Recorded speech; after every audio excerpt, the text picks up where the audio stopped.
মধ্যপ্রাচ্য সহ উন্নত দেশগুলোতে প্রতিনিয়তই দক্ষ শ্রমিকের চাহিদা বাড়ছে।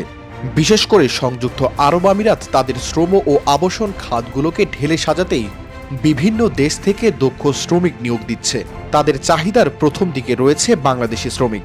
তারই ধারাবাহিকতায় শুক্রবার পররাষ্ট্রমন্ত্রী ডক্টর হাসান মাহমুদের সাথে দেশটির আমিরাটাইজেশন বিষয়ক মন্ত্রী ডক্টর আব্দুর রহমান আল আওয়ার দক্ষ জনশক্তি রপ্তানি নিয়ে বৈঠক করেছেন।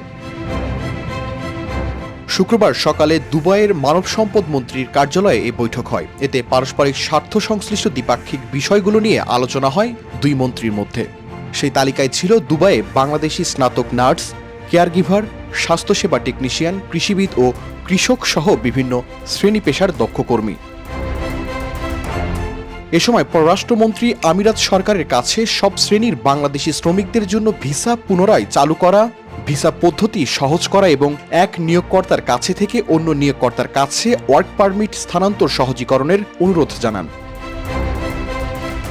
দুবাইয়ের মানব সম্পদ মন্ত্রী জানান, বাংলাদেশি কর্মীদের কর্মসংস্থানে কোনো বাধা নেই। বলেন, দুবাই সরকার প্রযুক্তি চালিত চাকরির বাজারের চাহিদার ভিত্তিতে দক্ষ কর্মী নিয়োগের ওপর জোর দিচ্ছে। বাংলাদেশের বিভিন্ন প্রেক্ষাপট পর্যালোচনা করে দুবাই পররাষ্ট্রমন্ত্রী বাংলাদেশি কর্মীদের দক্ষতা বৃদ্ধির আহ্বান জানান। একই সাথে তাদের ভাষা শেখার ওপরও গুরুত্ব আরোপ করেন।